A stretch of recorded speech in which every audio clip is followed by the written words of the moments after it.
Bom dia, estamos aqui novamente, né? Então, se tem alguém novato, sou o Dr. Sebastião Leite, sou da maternidade, vamos Hospital Amigo da Criança, né? E estamos fazendo as capacitações para a continuidade do título de Hospital Amigo da Criança, né?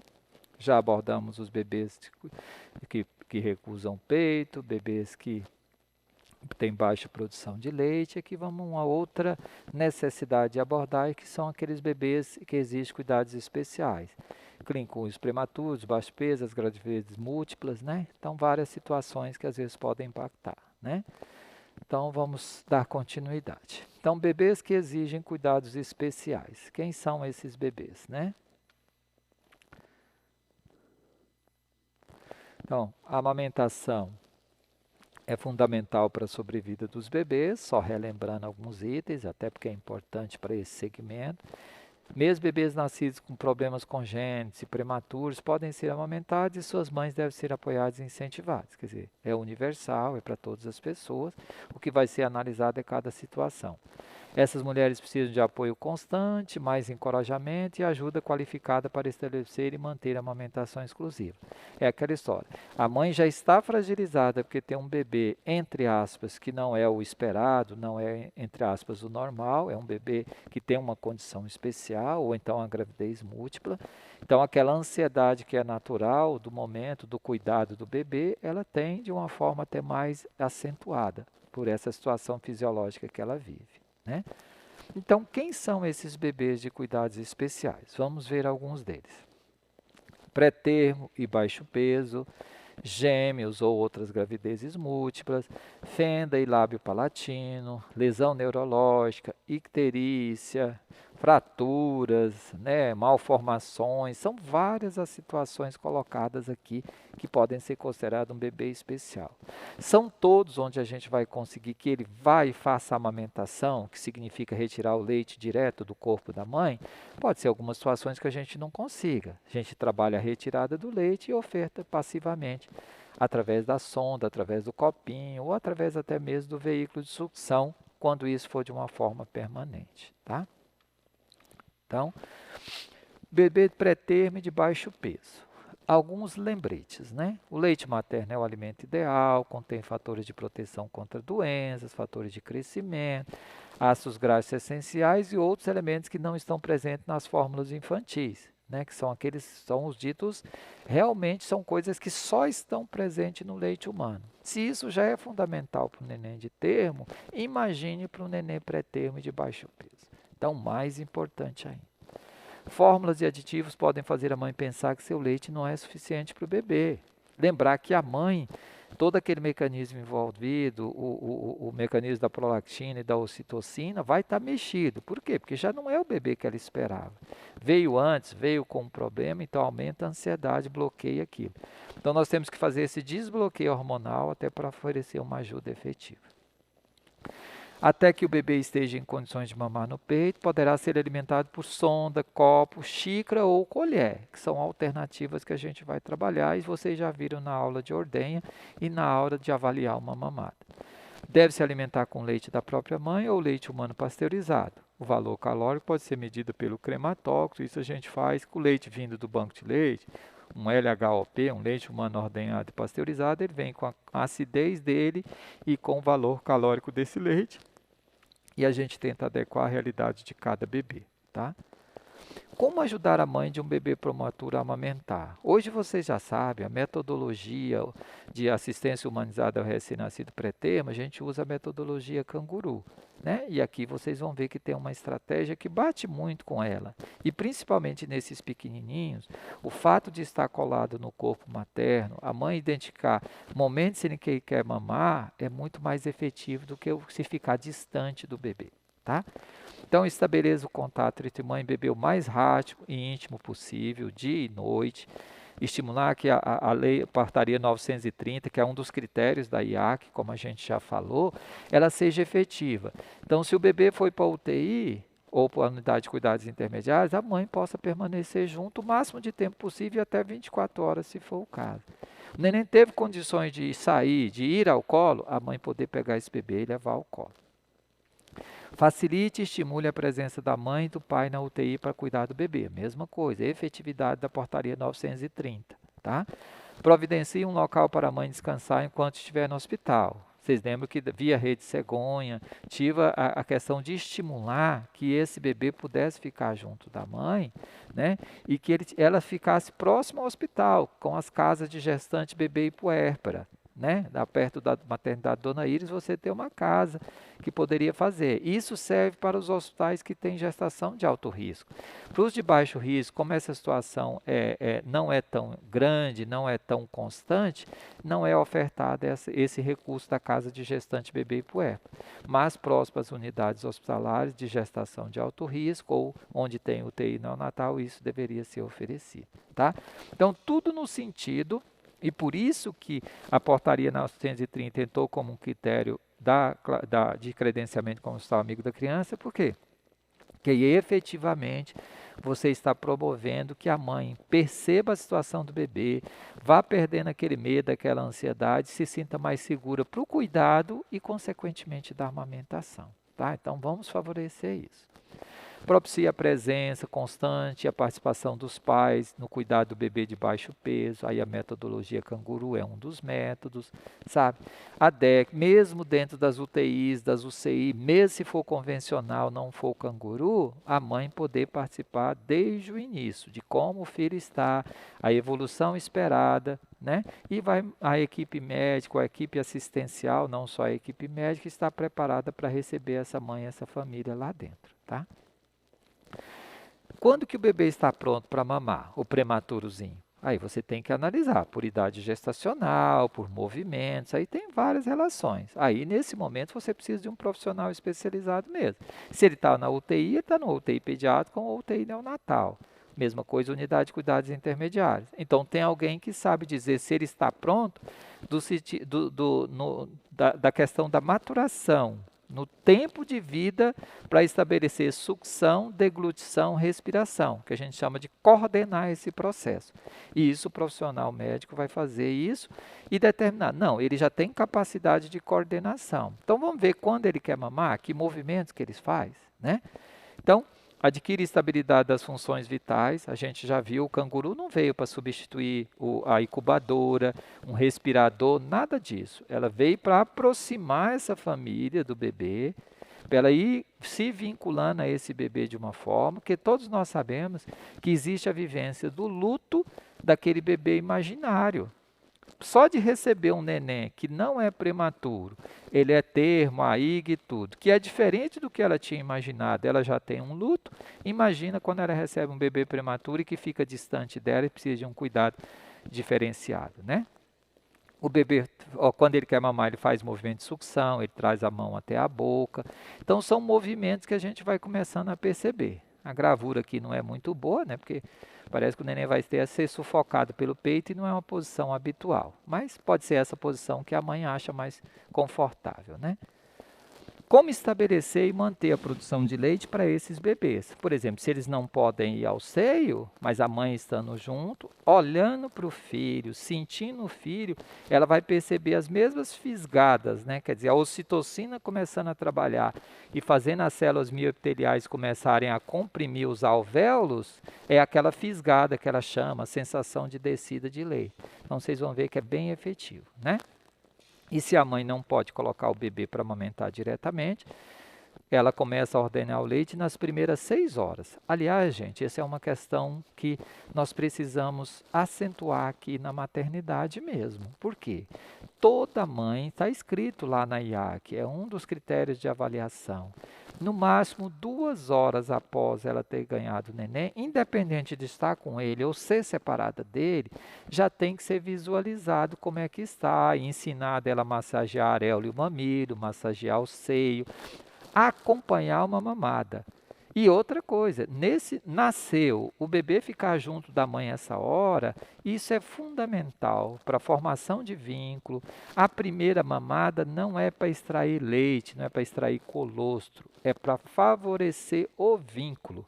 O bebê quer alguma coisa que o acalme. Vão sair algumas gotinhas? Vão, mas na verdade ele quer sugar.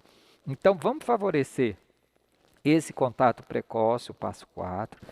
A manutenção junto nessa primeira hora, e a gente ainda tem que discutir algumas coisas aqui, às vezes a gente tem um sistema que libere esse bebê antes dele ser pesado, que ainda é uma dificuldade nossa aqui, mas isso com a informática a gente vai tentar resolver. Mas se você puder, faça isso, né? Porque além de tudo, quando a gente for avaliado, se não tiver cumprindo esse contato precoce pele a pele, nós não vamos ser, continuar com os cuidados que deveriam ser e, consequentemente, manter o título. Tá? Use uma bombinha elétrica se necessário, ordenhar 8 vezes ou mais por dia, massagear suavemente as mamas antes e durante a ordenha para estimular o reflexo de descida. É como se você estivesse estimulando o pool de ocitocina. Tá? Então, se não pode colocar no peito, mas a gente pode estar vendo o neném, tocar o neném, que significa a nossa lambedura do bebê. Todos os animais lambem o filhotinho. E o filhotinho vai ficando durinho, vai ficando sequinho daquela secreção e começa a levantar e ter movimentação ativa. Nós lambemos nosso filho com os olhos e com as mãos, tá? Ainda não estamos lambendo diretamente não, né? Já passamos disso, tá?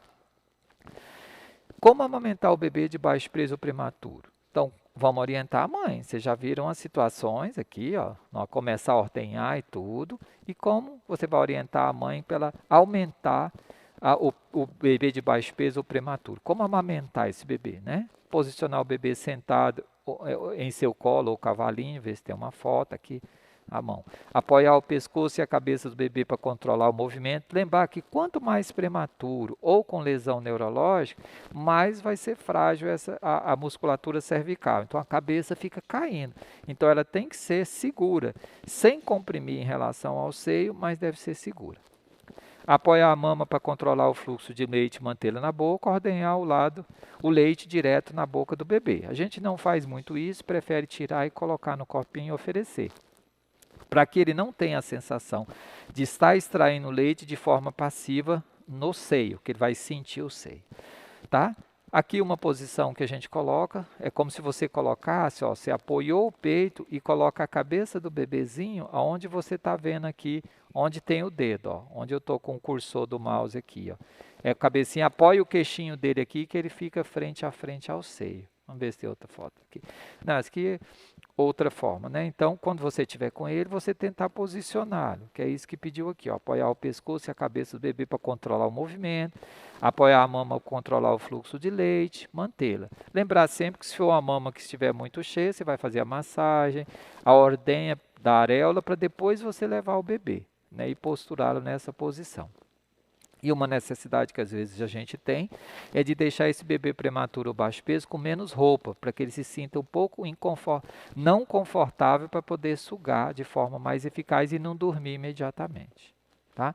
Aqui a posição de mão de dancer ou de bailarina ajuda o bebê prematuro a mamar. Tá? Informe a mãe o que poderá ocorrer durante as mamadas. Pausas frequentes, que o bebezinho não consegue, ele cansa e ele dorme. Mamadas longas, que é aquele quando ele não está conseguindo extrair, às vezes ele fica segurando lá só para chupetar mesmo, ele não consegue tirar, tá? O bebê pode engasgar devido ao tônus muscular, quer dizer, a cabecinha não é tão firme, não ainda tem uma coordenação, mas a gente não leva ao seio antes dele ter uma sucção coordenada. Mas às vezes é um bebê que ainda está estabelecendo essa coordenação e a mãe tem um fluxo mais intenso, então tem um risco dele do engasgo. E sinais de fadiga do bebê, irritabilidade, choro, se leva, toca no peito, ele não estimula, ele fica dormindo o tempo inteiro. Então, esses são sinais que são coisas que podem acontecer durante a mamada que a gente tem que estar atento, tá? Como amamentar gêmeos? Então, o bebê prematuro baixo peso é isso, os cuidados com o tônus, o cuidado com a coordenação motora e respiratória e a deglutição, posição no colo para amamentar, né? E ficar atento se ele está dormindo ou se ele está com risco de uma hipoglicemia, uma alteração. Isso é o tempo, é a prática que vai te dando. Se em algum momento você está desperto, se ele fica todo o tempo dormindo, aí você tem a intervenção, o profissional vai estar lá para fazer. Mas no manejo diário dele é manter o seio lactante, quer dizer, estimula, massagem, ordenha, retira. Quando o neném tiver condições, vai ao seio, se não tiver condição, é retirado e oferecido. Tá? Aqui uma outra situação especial, são os gemelares ou as gravidezes múltiplas, né? Então, como que a gente pode ajudar a mãe? Ela já está tensa. Nossa, se ela está tensa no cuidado, imagina a amamentação. Como é que eu vou cuidar de dois ao mesmo tempo, meu Deus? Elas colocam para a gente.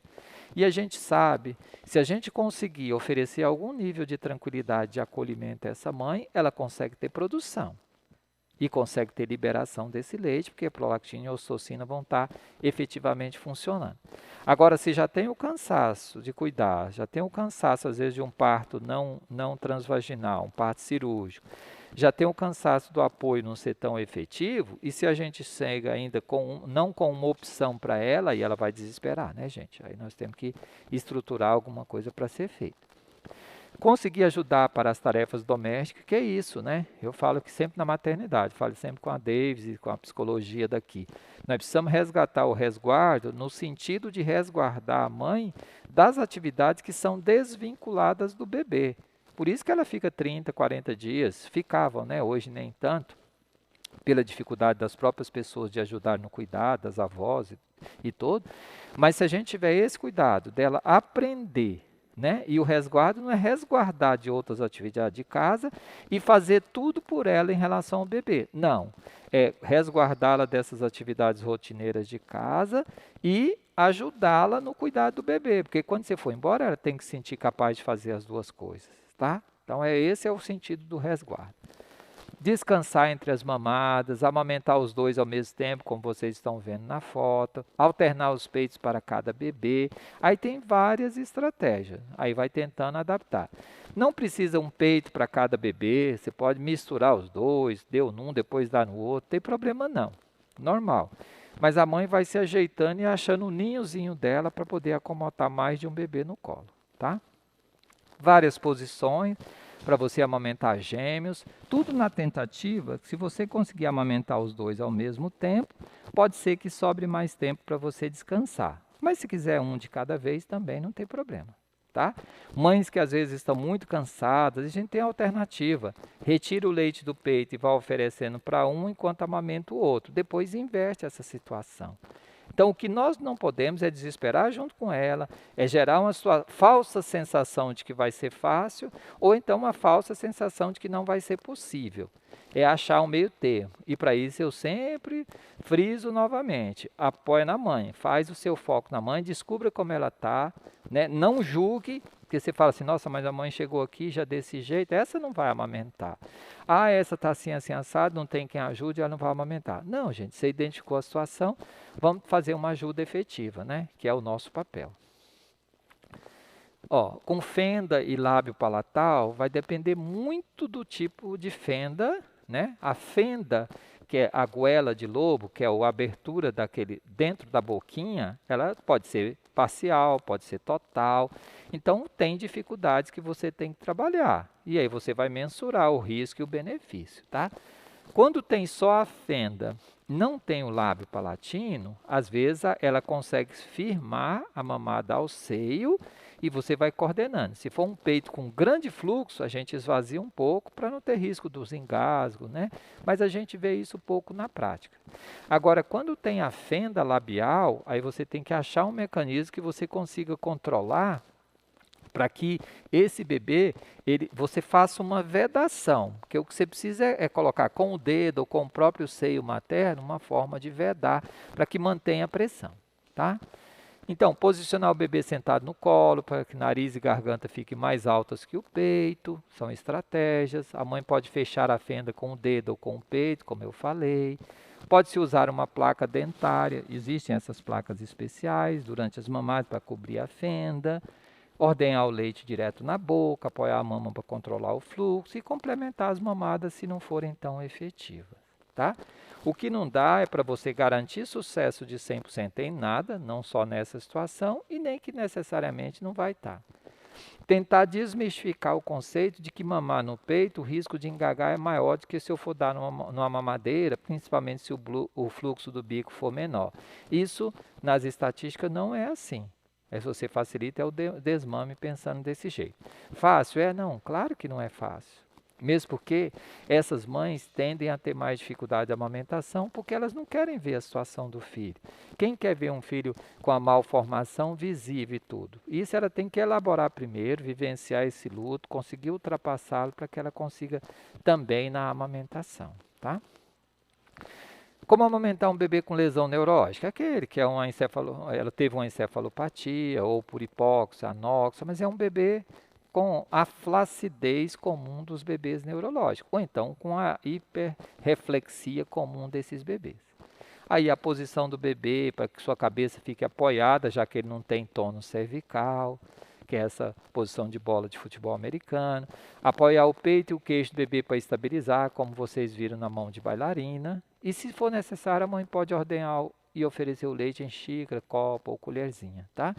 Sempre tentando que o neném, pelo menos aqui, quanto mais ele conseguir, se ele tiver atividade dessa musculatura, vai ser ótimo para ele no desenvolvimento global, porque além de tudo vai estar com um alimento espécie específico, que é o leite da própria mãe, tá? Outra situação, bebê com icterícia. O bebê não deve ser separado da mãe nos casos que for necessária a fototerapia. Então, a fototerapia ela pode ser feita no alojamento conjunto, então não precisa separá-los, né? Mas algumas coisas são importantes a mãe saber, né? Então, como prevenir que a icterícia se torne maior ou mais intensa, né? Inicia a amamentação logo após o parto. Então, a gente já sabe que o bebê nasce, ele traz o mecônio, que é a graxinha de coloração escura, tá? Então você vai trabalhar. Quanto mais amamenta, começa a ordenhar o peito, o movimento, o reflexo gastrocólico vai eliminando. Então, quanto mais rápido ele sair do organismo, menor o risco dele fazer o ciclo entérico dele e ser reabsorvido na pele. Amamentação sob demanda, sem colocação de limites, complemente as mamadas com leite humano ordenhado, porque ele, quando ele está na fototerapia, como tem a luz e o calor, ele perde uma quantidade de líquido maior. Então, às vezes, se você sentir diminuir o volume urinário, uma irritabilidade excessiva que não melhora só com a sucção C, você ordenha e oferece passivamente, tá? Somente ofereça água para bebês em fototerapia se a amamentação não for suficiente para prevenir a desidratação. Tá? São condições mais raras, mas condições possíveis, né? Se você não quiser complementar com água, às vezes você complementa com o leite da própria mãe, tá? Porque já tem uma quantidade de água acentuada, tá? Aqui só umas estatísticas, quanto maior o número de mamados no primeiro de vida, menor a incidência de hiperbilirrubinemia. Aqui é uma estatística, gente, eu gosto de usar sempre os slides originais da rede, mas você vê trabalhos bem mais recentes do que este, da década de 90, para você ver essa relação direta, né? O tempo de amamentação, né, o primeiro dia, ó, quanto maior o número de mamadas no primeiro dia de vida, menor a incidência de hiperbilirrubinemia, vocês vão ver nas estatísticas todas, tá? Trabalho referencial. E aqui, como nos outros temas, tem as questões para debates que a gente não vai fazer porque a gente não está na atividade presencial, tá? Então, aqui sessão de vídeo, a gente tem o vídeo do Mãe Canguru, que depois eu vou postar também no grupo lá, vou deixar o vídeo da IAC e o vídeo do canguru, né? Alimentando baixo peso e o método canguru. Então, eu vou tentar colocar essas fitas lá para complementação do curso, tá? E aqui o crédito das imagens. Bom, gente, foi um pouco corrido, porque tem que ser mesmo, acho que depende muito de leitura e muitas coisas na atividade prática, se tiverem bebês nessas condições, aí nós trabalharemos isso com vocês, tá? Mais uma vez foi um grande prazer, estamos à disposição e nos encontraremos nas atividades práticas, tá? Um grande abraço e fiquem com Deus.